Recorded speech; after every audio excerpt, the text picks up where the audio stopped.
So we're sitting here in the living room here, and I'm with Andrew.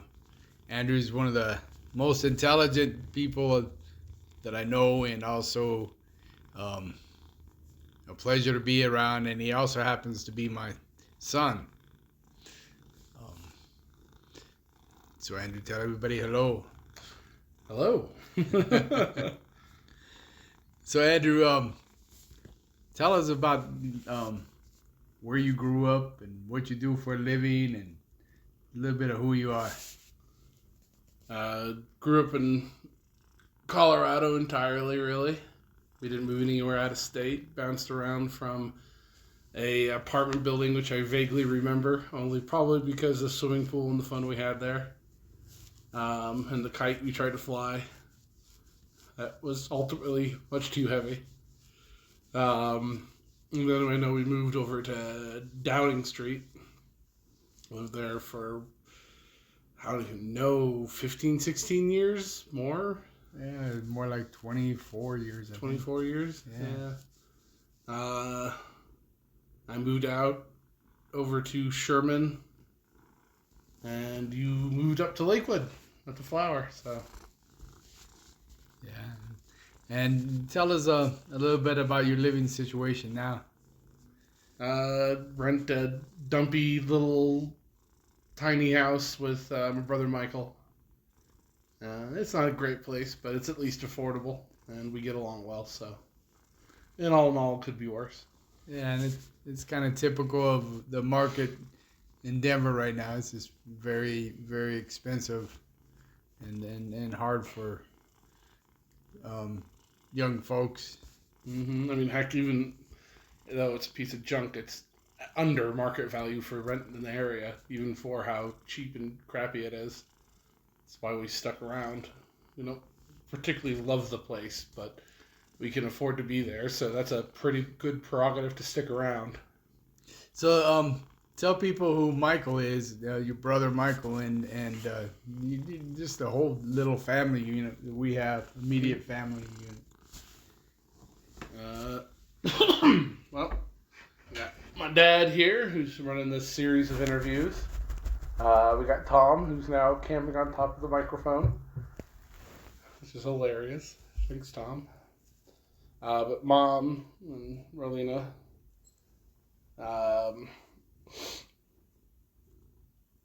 We've always been a fairly tight family group. Not that we haven't had our squabbles, of course, but I feel like we've always gotten along real well. Figuring things out as we go. I know you guys worked real hard when I was younger, making it so that I could and we could get along and make it. And then sometime after moving to Downing, went to PS1. Which is a high school, right? Yep. Which is a high school, now completely lost to the annals of history. I doubt it'll be recorded anywhere, really, unfortunately.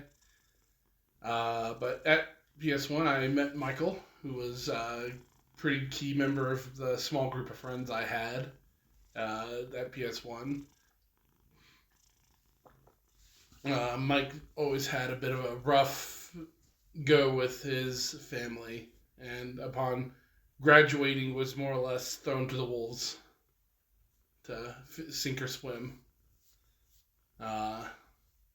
And when the support finally totally dried up, he wound up finding a home with us, becoming my adopted brother.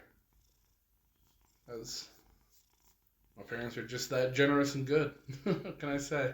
Yeah, he's adopted, but not legally adopted. He's just become a member of our family. Right? It makes no difference to me.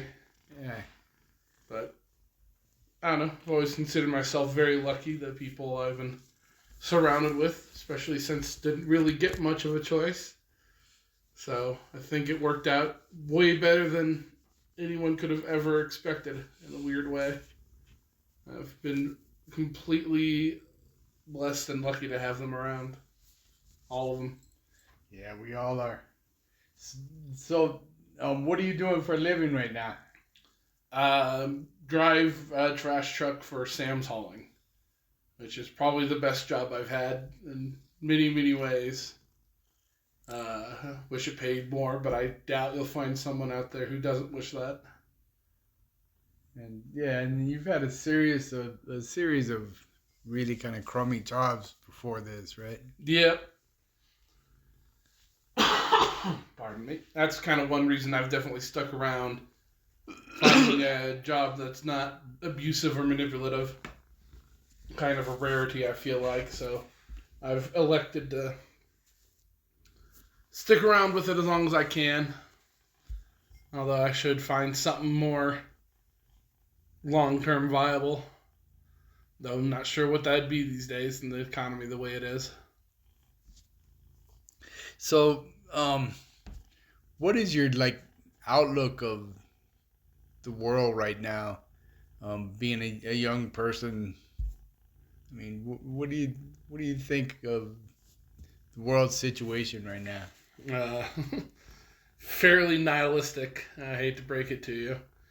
Not really seeing a whole lot of light at the end of the tunnel unless it's a train. There's always the opportunity for that. America and the rest of the world to a degree as well. Fascism is making a real big comeback, especially here in America. Christo-fascists making it terrible for everyone except for themselves, and in a weird way poisoning the environment for themselves even.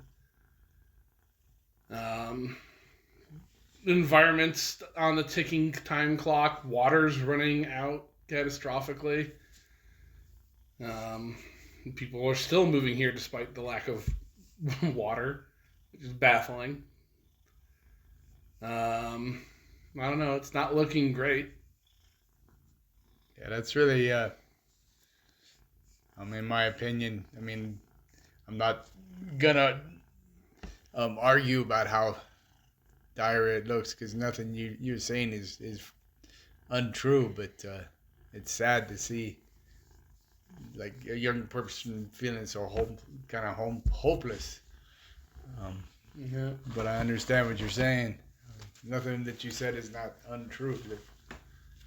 It's it's like this derailment in Ohio. It's everyone could have seen that chemical derailment over in Ohio coming. Many people did, right? The rollback of all security methods, the fact that the trains were using a braking system from the Civil War. It's an old system. It's obvious that it's going to fail, that it's not working, and it still happened. No one who works on a railroad was surprised about that happening. They're surprised it hasn't happened more. And that's the way I feel that the world and the country is at the moment, unfortunately. It's obvious that it has been obvious for years, longer than I've been alive, that our addictive nature to oil, to consumption, the fact that we seem to think the world will go on forever no matter what we do to it, or at least our world. The rock will obviously keep spinning. But despite the obvious truth that when you cut down a forest, there's no forest there, we still think there's always going to be trees. And it's been clear and obvious for years. We've all known.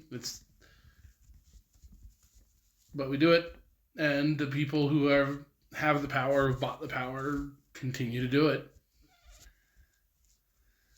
So, just changing the subject a little bit here. What brings you joy?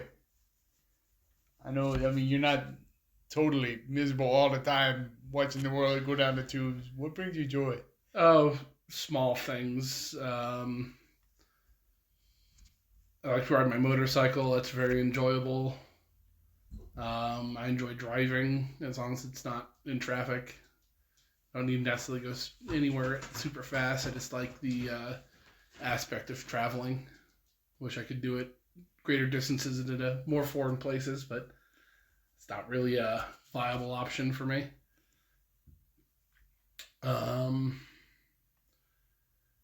I used to enjoy gaming, like doing video games a fair bit, and sometimes I still do, but the auspices and greed of corporations is making that worse and worse and worse, introducing new means to try to gouge every bit of cent while delivering even less viable functional product has really taken the fun out of that.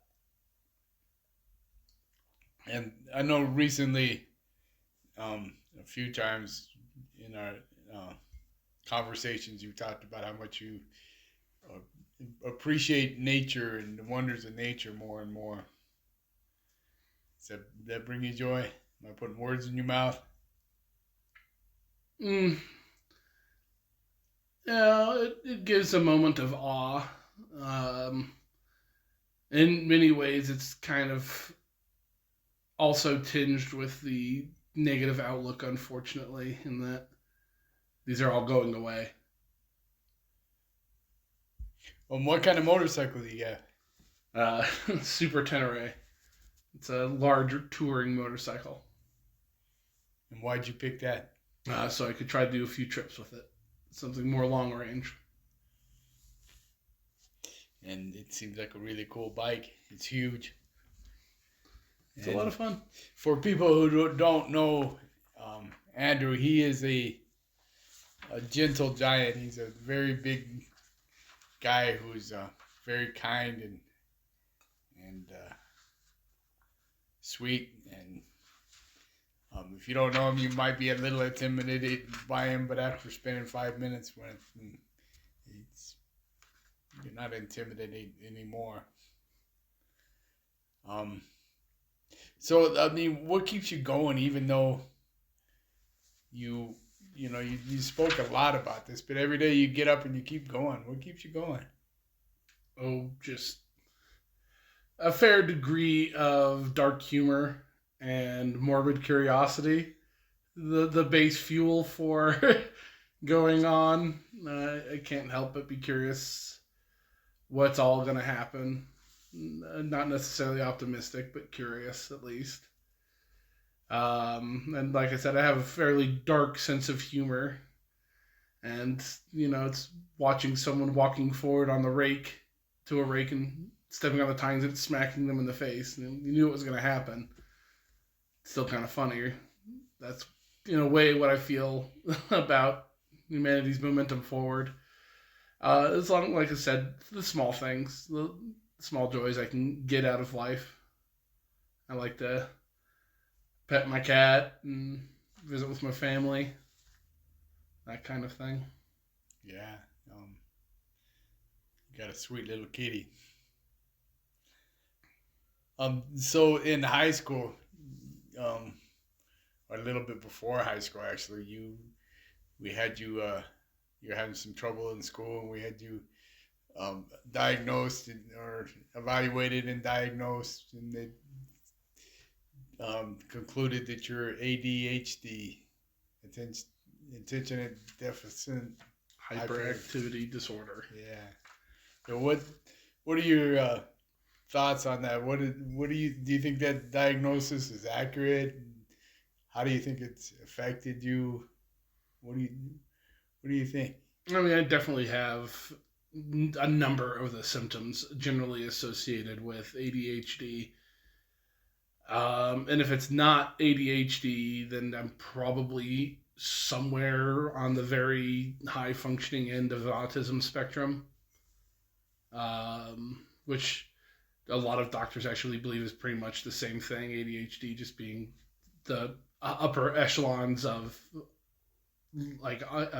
autism, not really a huge negative impact in the life like it can be, but they believe that there's a similarity and a link. How's it affected you? I mean, being diagnosed, not at all, really. I mean, the diagnosis doesn't change the fact that you have it, you know what I mean?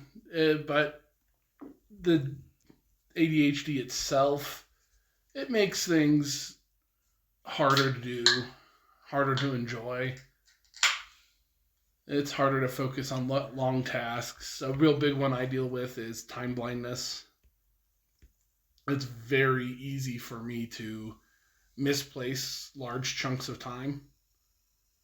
Um, Not like you forget that it exists or something, but you just do something. Very simple, like getting ready to go to work, and you get caught up in a task, and you completely forget your time scale that you got to get moving or that you got other things to do. And before you know it, 20 minutes has passed, you're going to be late. Little things like that. It's very easy to lose track of time for me. I also have depression from it. And part of it makes it very hard to motivate and drive enjoyment from things. I don't seem to get the same dopamine response from fun activities that other people get. Like, I might enjoy something fine when I'm doing it, but then there's no, like, hey, I remember I enjoyed that. Let's go back and do that again response. So even if I really enjoyed something, it makes it very hard to return because I don't remember having a particular attachment to a task or fondness for it. It's very rare that an activity like that sticks with me, which is a great example of motorcycling. I always enjoy riding motorcycle. I always look forward to it. But that makes it very hard to develop hobbies, making lasting friendships, things like that, just because it's very easy to, without ever meaning to, disengage from friendships and hobbies that you made. Is there any benefits to having? Is there anything you're grateful for as far as your ADHD?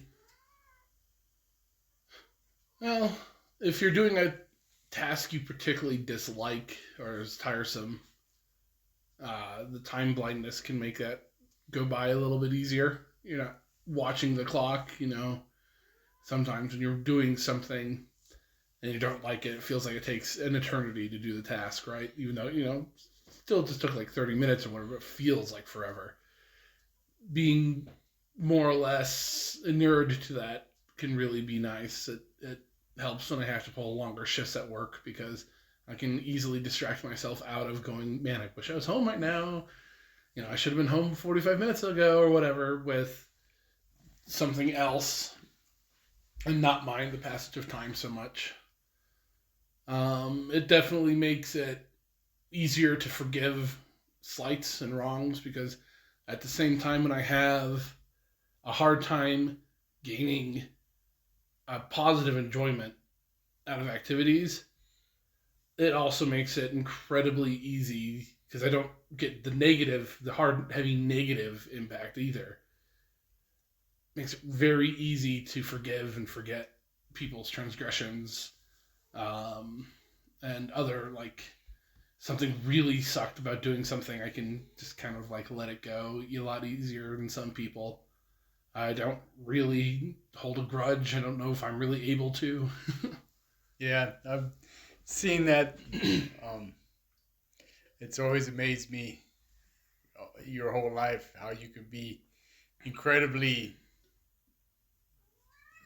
just angry, incredibly angry 1 minute, and 2 minutes later, it's like that never even happened. It's gone. It's always incredible. But something else that I think, I don't know if you see this, but I do, and it may be to your ADHD, I'm not sure, but an incredible amount or a good amount of things about an incredible amount of things. Like you've read and studied so many different things. It just goes from one thing to the other to the other to the other, and it's pretty incredible. Yeah, it has its moments. It's a double-edged sword. It's I can't remember what the actual symptoms called, but it's fairly common with people who have ADD and ADHD that when they do get into a hobby or into a new interest, they obsess over that field for a few. They dig into it. They find everything they can about it. They really immerse themselves. But that also causes either information saturation or boredom. Like you've dug up and exposed all the bits of interest into this topic that really get you, and then you killed off another hobby in like a month, and you no longer wish to engage with it. So it has its pros and its cons. Yeah, I have a diverse field of knowledge. Unfortunately, it's all useless. I don't know about that, man. Knowledge is, I don't think it's useless. What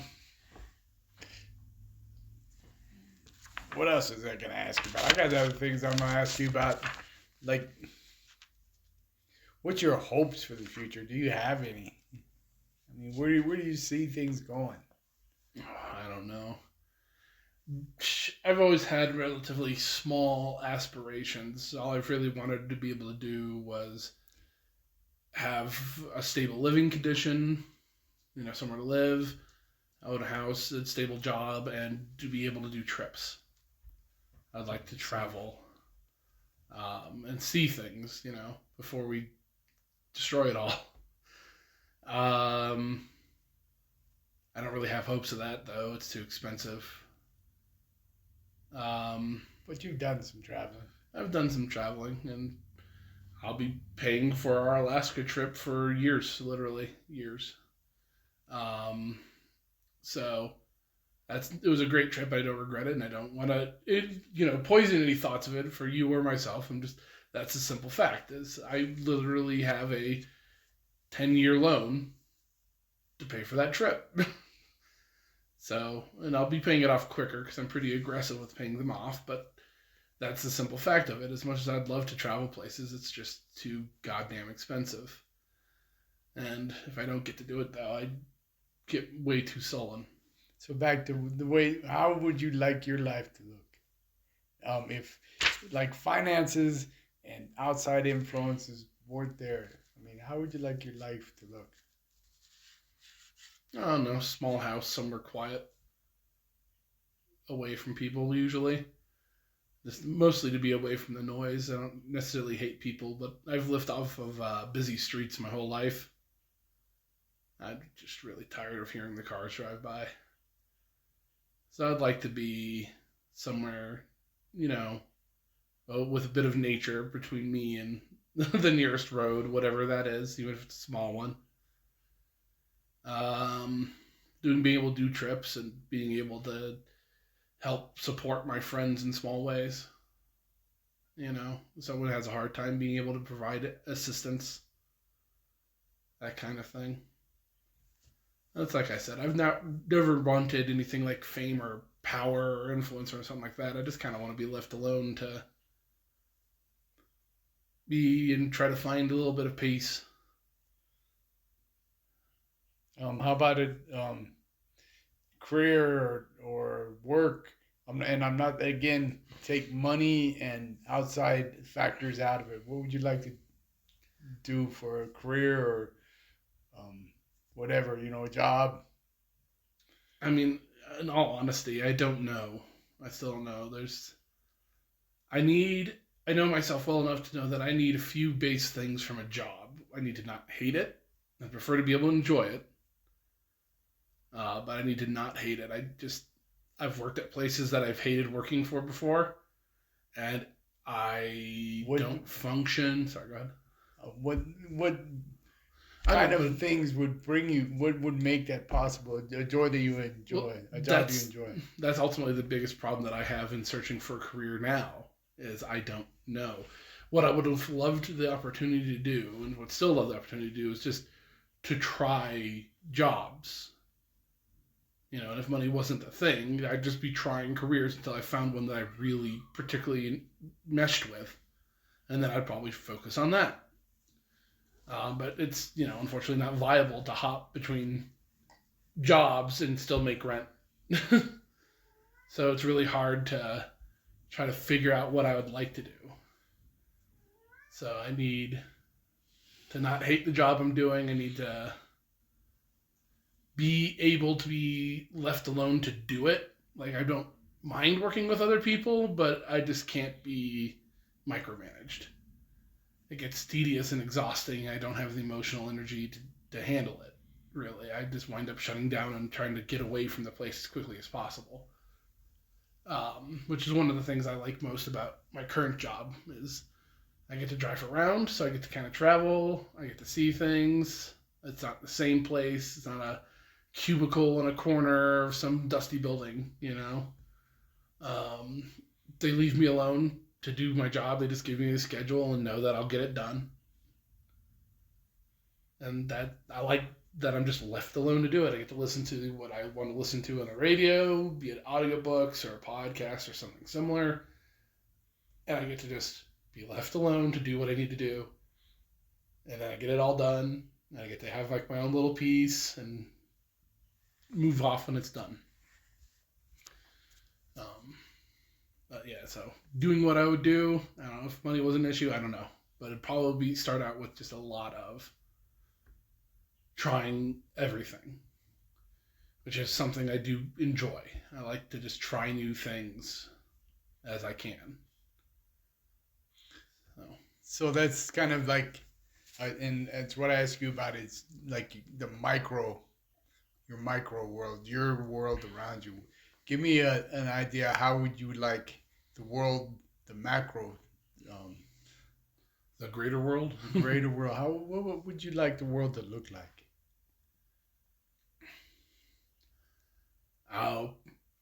Much what I would like for myself, I'd like for everyone else to be able to be left alone when needs be.